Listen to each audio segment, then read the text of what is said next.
سیدنا خالد ابن ولید رضی اللہ تعالیٰ عنہ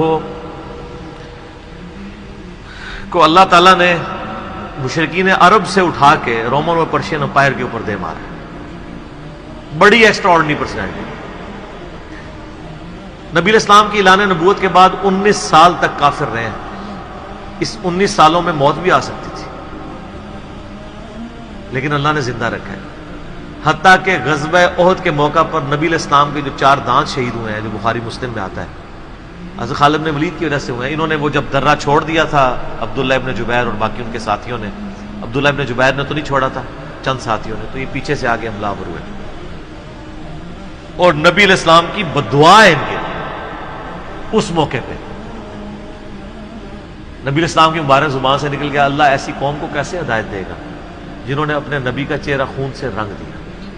تو سورہ ال عمران میں جہاں پہ صحابہ کرام کو اللہ تعالیٰ نے گرفت کی ہے نا 60 آیات میں کہ غزوہ احد پہ تم نے یہ غلطی کی, پھر اینڈ پہ معاف بھی فرما دیا.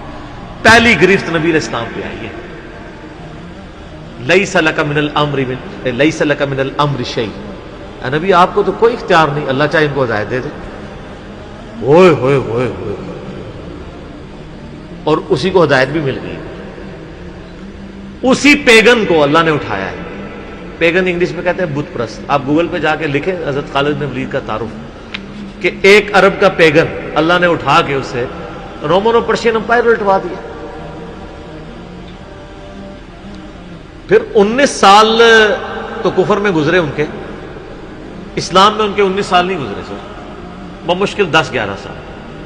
لیکن انہوں نے اپنے 19 سالوں کے بھی سارے گناہ دھلوا دیے. جو کچھ کیا اور جو کچھ اللہ نے ان سے کام لیا.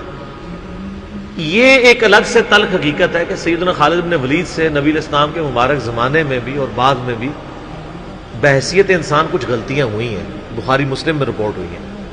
لیکن کسی شخص کی چاند غلطیوں سے اس کا پورا پلڑا ادھر کا ادھر نہیں ہو جاتا. اللہ بھی قیامت والے دن نیکیوں اور برائیوں کو تولے گا. نیکیاں زیادہ ہوں گی تو پھر اس کو یہ نہیں کہا جائے گا کہ یہ تو نے اتنی بڑی برائی کیوں کی تھی, پھر وہ پاس ہو چکا ہے. چاہے کسی ایک سوال میں اس کے 0 نمبر بھی آئے ہوئے, پاس ہو چکا تو اس کا تانا بھی نہیں دیا جائے گا, نیور. تو 2-4 واقعات کو لے کے اس طریقے سے کسی بندے پہ چڑھائی کرنا یہ بالکل زیادتی والی بات ہے. سیدنا خالد بن ولید سیف اللہ ہے, اس میں کوئی شک نہیں ہے. صحیح بخاری میں جو یہ حدیث کہتے ہیں نا, یہ حدیث بڑی مشہور ہے. غزوہ موتا کے موقع پر آپ کو پتا ہے نبی علیہ السلام نے رومن امپائر کی طرف اپنا ایک ایلچی روانہ کیا تھا, خط بھیج کے.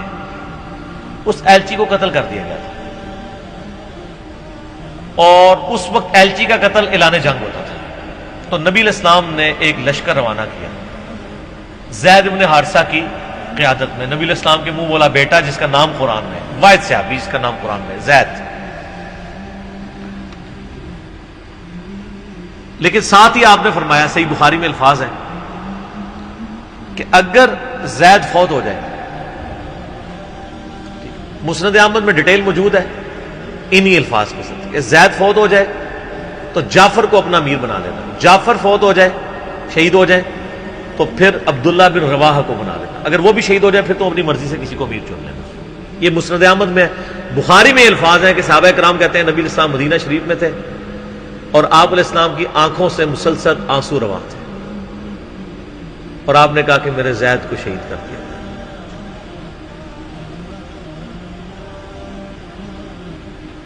اب مسلمانوں کا پرچم جعفر نے تھام لیا.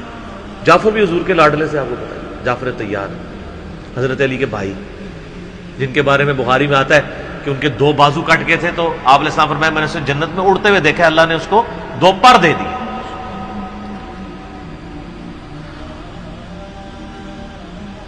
نجاشی کے دربار میں انہوں نے ہی, آپ کو پتا سورہ مریم پڑھی تھی.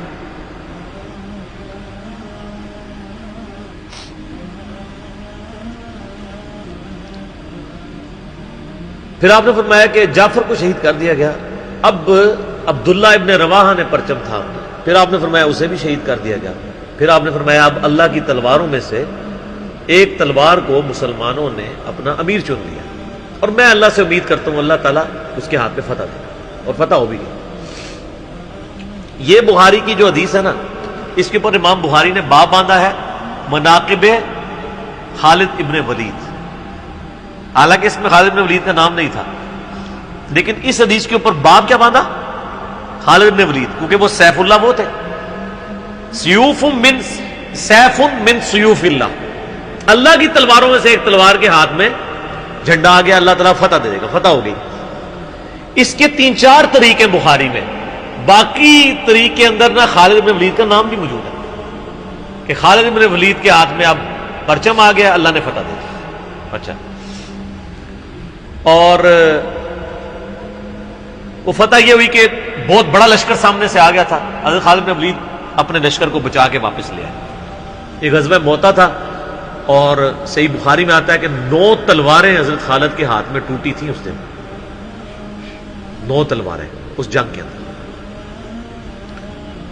واپس آ گئے، پھر بعد میں خیر وہ ایک رومن امپائر والا پھر یرموک پہ جا کے کنکلوژن ہوئی نا۔ یہاں پہ بخاری میں الفاظ ایک طریق میں خالد بن ولید ہیں، دوسری میں سیف اللہ، اور امام بخاری نے باب بھی باندھ دیا تو سیف اللہ ثابت ہو گیا۔ اسی حدیث کا جو طریق مسند احمد میں ہے اس میں الفاظ ہیں اللہ کی تلواروں میں سے ایک تلوار خالد ابن ولید۔ جامعہ ترمذی میں ایک حدیث صحیح سند کے ساتھ ہے کہ نبی الاسلام کے سامنے سے حضرت خالد ابن ولید گزرے تو آپ نے فرمایا کہ خالد بن ولید کتنا نیک بندہ ہے اللہ کا، اللہ کی تلواروں میں سے ایک تلوار ہے۔ آپ دیکھیں جس شخص کے لیے نبی الاسلام کی مبارک زبان سے بددعا نکلی، اسی مبارک زبان سے ان کو اللہ کی تلوار کا قرار دے دیا گیا۔ ذالک فضل اللہ یؤتی من یشاء، یہ اللہ کی بے نیازی ہے۔ آپ تو کسی ایسے شخص کو معاف بھی نہ کرتے جس کی وجہ سے نبی کے 4 دانت شہید ہوئے، اللہ دیکھیں کیسے کیسے مجرمین کو معاف کر کے کس ایپیکس پہ فائز کر دیتے ہیں، بندے نہیں معاف کرتے۔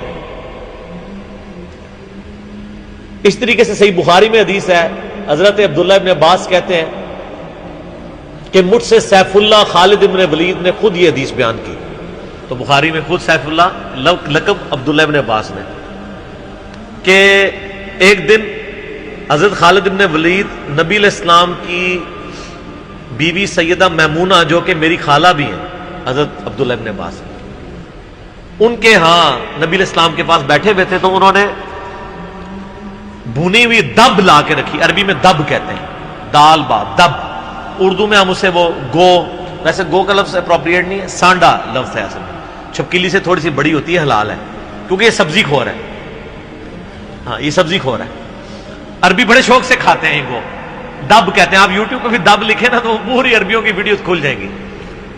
دب لا کے رکھی گئی بھنی ہوئی، تو حضرت خالد بن ولید کہتے ہیں میں بڑے شوق سے کھانا شروع کیا، اور حضور مجھے بڑے دیکھ رہے تھے ایسے، وہ یعنی اتنے ذوق و شوق سے کھا رہے تھے، تو میں نے کہا یا رسول اللہ آپ بھی؟ تو آپ فرمایا کہ میرے علاقے کی غذا نہیں ہے، میں نہیں کھاتا، یعنی حرام۔ ان کا یا رسول اللہ کیا حرام ہے؟ آپ فرمایا حرام نہیں ہے، مجھے پسند نہیں۔ اس سے یہ بھی بات پتہ چلی کہ اگر کسی کو کوئی رزق پسند نہ ہو تو اس میں کوئی گناہ اور عیب والی بات نہیں ہے۔ یہاں تو کہتے ہیں جس کو کدو پسند نہیں ہے اس کی گردن اتار دو، کہنا نہ ہو۔ قاضی ابو یوسف کی طرف ایک جھوٹا واقعہ مشہور کیا ہوا ہے، وہ اللہ نے یعنی اتنی چیزیں اس لیے بنائی ہیں نا، کسی کو ایک چیز پسند ہوگی کسی کو دوسری، تو اس میں بھی سیف اللہ کے الفاظ ہیں۔ اس کے علاوہ صحیح مسلم میں ایک حدیث ہے، آپ کو پتا ہے ذوالخویسرہ التمیمی نجدی خبیث جس نے کہا تھا اے محمد اللہ سے ڈر اور انصاف کر، بخاری مسلم دونوں میں آتا ہے، تو آپ فرمایا اگر میں انصاف کرنے والا نہیں تو کون ہے؟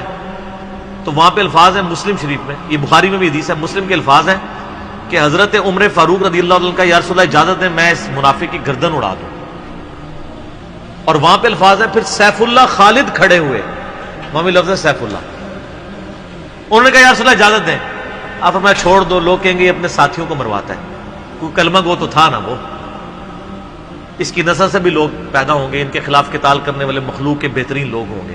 اور ابو سعید خدری کہتے ہیں کہ وہ حضرت علی کے زمانے میں جب یہ ظاہر ہوئے تو حضرت علی کے ساتھ مل کے ہم نے ان خوارج کے خلاف قتال کیا تھا، تو یہ مسلم میں بھی سیف اللہ کے الفاظ موجود ہیں۔ باقی حضرت خالد بن ولید رضی اللہ تعالیٰ عنہ کی پرسنالٹی یعنی بڑی ایکسٹراڈنری ہے۔ آپ دیکھیں کہ آلموسٹ ان کی جو عمر مبارک ہے وہ بلو 45 تھی جب وہ فوت ہوئے، حضرت عمر کے دور کے اندر۔ حضرت ابوبکر صدیق کے دور کے اندر وہ آرمی چیف تھے۔ وہ سر عمر سیریز پھر دیکھیں تو آپ کو پتہ چلے، انہوں نے ایک ایک چیز فلمائی ہے۔ مسیلمہ کذاب کے خلاف قتال میں کون لیڈ کر رہا تھا؟ خالد بن ولید۔ جتنے عرب کے قبائل مرتد ہوئے ہیں ان کے خلاف حضرت خالد نے ولید کو بھیجا. اور اس کے بعد پرشین امپائر کا جب جہاد شروع ہوا ہے تو شروع کی ساری مہمات میں حضرت خالد نے ولید تھے.